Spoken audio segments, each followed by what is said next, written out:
Hola, mi nombre es Ana Sofía y este es el canal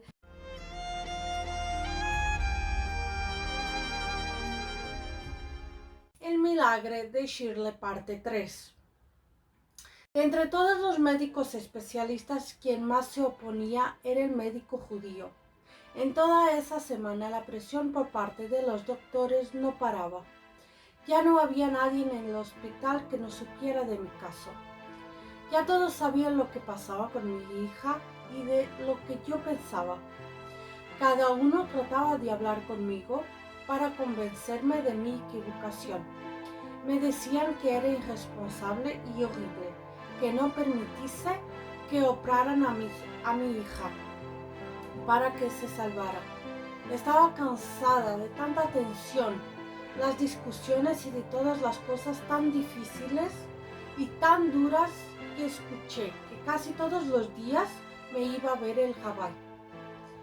Para tomar fuerzas, regresaba aliviada y fortalecida. Uno de los asombros más grandes fue que mi esposo me diera su apoyo y el libre arbitrio de decidir lo que yo quisiera. La forma de ver las cosas para él eran completamente opuestas. Para él no había esperanza. Hicieran o no las operaciones, no iba a hacer nada. Ella no iba a sobrevivir. Mi marido tiene un título académico en medicina y aún no ejerciendo como médico, sabía que no existía posibilidad alguna que se salvara nuestra hija. Pensaba que no tenía caso hacerla soportar tantas cirugías médicas inútiles y más bien pensaba que lo mejor sería buscar la forma de la niña no padeciera sufrimientos mientras vivía.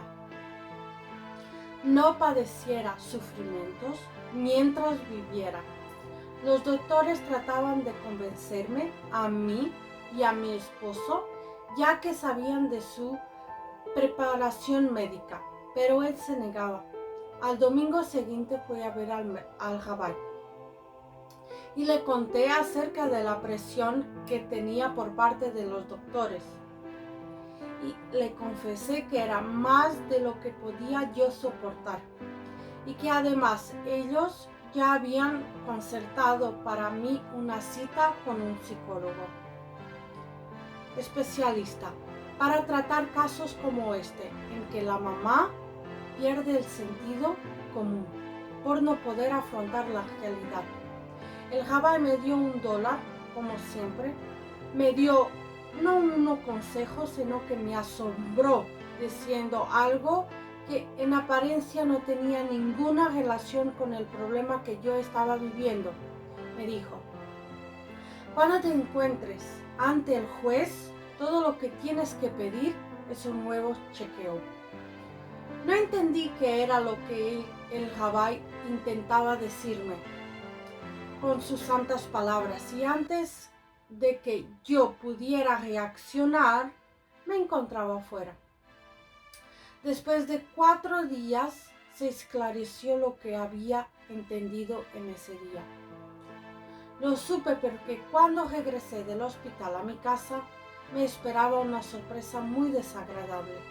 En el buzón de mi correo había un citatorio para ir a juicio, y en este me estaba culpando como imputada principal. En el documento estaba la firma de un abogado y la de los médicos responsables por actuar con mi hija, culpándome de ser una madre insensata. Y además estaba escrito muy claramente que yo no era mentalmente apta para tomar decisiones importantes cuanto a la vida de Shirley. En otro documento se asentaba que yo tenía una enfermedad psicológica que se padece cuando no se es capaz de afrontar ni soportar una situación dolorosa y la proyecta, ya sea en la religión o en alguna persona, con la ilusión de sostenerse emocionalmente y soportar el dolor. Asimismo, solicitaban que me quitasen la patria de mi hija. Pedían que me sustituyeran como responsable alguna tutora o trabajadora social y que la patria potestad pasará a alguna de estas hasta el término del juicio. Además, se establecería que existen suficientes razones que comprueban que la única oportunidad que Shirley tenía de sobrevivir era mediante las cirugías y los tratamientos necesarios. No tengo palabras para describir el dolor tan tremendo y la desesperación. No era suficiente todo lo que tenía que afrontar como la madre que deseaba lo mejor para su hija, sino que incluso querían someterme a un juicio por lo que pudiera sucederle, además de que me hacían a un lado como madre. Me senté en las escaleras de mi casa y estuve llorando como una hora antes de entrar y no podía dejar de llorar. Entonces decidí no entrar a mi casa y viajar al templo para ver el rabí. No se encontraba en ese momento. Segundo, había ido al Ohel para rezar y pedir barajot para la gente con problemas. Entonces fui con el secretario del rabí, el Rab Groner, y le mostré la carta que había recibido del hospital, la cual me había hecho sentir totalmente traicionada. Tomó una fotocopia para enseñársela al rabí. A las 11 de la noche me llamó el Rabbi Groner y me dijo que cuando el rabí salió de su recinto sagrado dijo: pero yo ya le había dicho que cuando esté frente al juez, lo único que tiene que pedir son nuevos exámenes, nuevos estudios.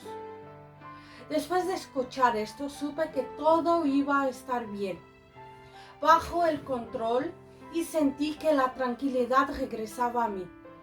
A los pocos días de haber recibido esa carta del hospital y sin haber tenido prácticamente nada de tiempo para prepararme, llegué a mi cita con el juzgado y sin un abogado que me defendiera. Eran las 8 de la mañana y ya estaba enfrente al juez. Esta era la primera sesión y los médicos esperaban la sentencia del juicio para que Shirley fuera entregue a un asistente social inmediatamente. Quien más me recriminaba, además del abogado, era el médico judío, que fungía como testigo principal.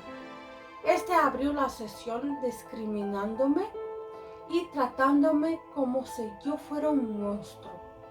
Dijo, era un caso psiquiátrico de esquizofrenia que me había pegado a pensamientos y acciones místicas y religiosas y que me había negado a las alternativas científicas de curación que me ofrecían los médicos para salvar la vida de Shirley y que por esa razón me acosaba absolutamente y resumiendo exigía que me apartaran de decidir sobre la situación de mi hija y que le cederían esa responsabilidad a la trabajadora social. Durante todo el juicio, el médico lanzaba acusaciones en mi contra y se expresaba de mí con duras palabras. Yo no paraba de llorar cuando llegó mi turno de hablar. El juez se dirigió a mí preguntándome qué tenía yo que decir. Me quedé paralizada en mi lugar y no podía pararme, ni me sentía capaz de moverme por lo mal que me sentía. Cerré los ojos en ese momento y imaginé la cara del Rabbi. Sentí que ella estaba conmigo, sonriéndome y diciéndome shalom. Esto me dio fuerza para levantarme de mi lugar. Entonces sequé mis lágrimas y me dirigí al juez. Señor juez, con todos el respeto. Soy yo la madre de Shirley.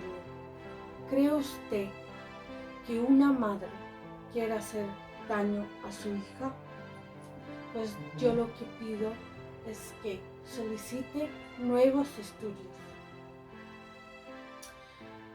Me preguntó el juez, ¿qué es lo que te hace pensar que el próximo chequeo o los próximos estudios que lo hagan a tu hija va a arrojar diferentes resultados de los números de chequeos que ya hicieron antes? ¿Qué diferencia puede haber? Entonces le contesté, señor juez, no tengo fuerzas para explicarme a mí misma, pero creo que es una petición justa y legítima sobre antes de tomar decisiones tan delicadas como someter una niña a una cantidad de cirugías. El juez escuchó qué dije y me pareció que me comprendió. Se dirigió a los que me culpaban y les preguntó, ¿cuál es su respuesta a esta petición? Entonces los médicos reaccionaron con cólera y dijeron que esta era una forma de no hacerme responsable y prolongar el tiempo del tratamiento y que Dios no quisiera que algo malo le pasara a la niña. En ese momento el juez me pidió que me acercara a él. Me dirigí hacia su mesa y me dijo, quiero que me dé su palabra de que va a respetar el diagnóstico y las indicaciones médicas que resultan de la segunda opinión que está solicitando.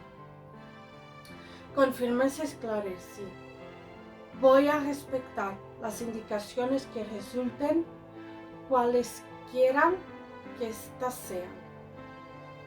Antes de tomar el martillo que estaba sobre la mesa, pidió, escriban los resultados de esta sesión.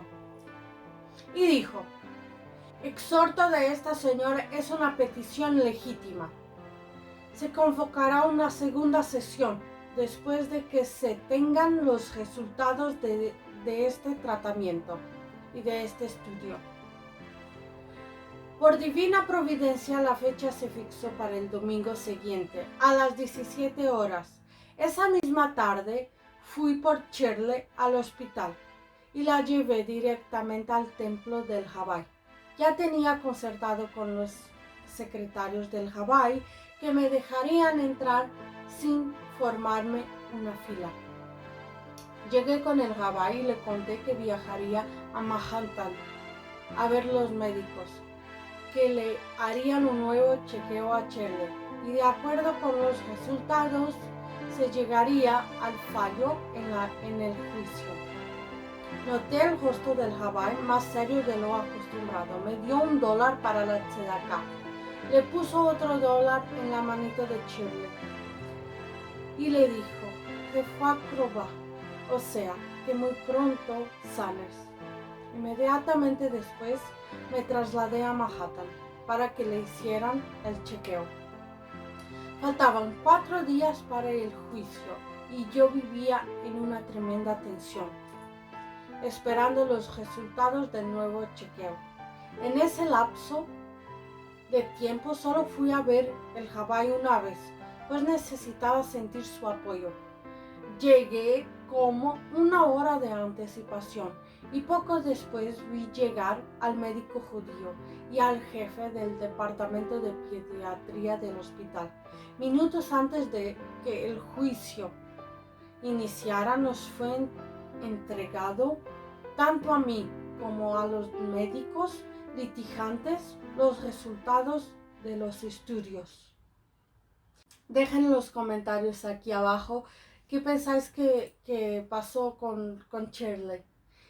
Dejarme un like si os gusta mi historia no, la historia que cuento, y suscríbanse en este canal si os gusta, claro.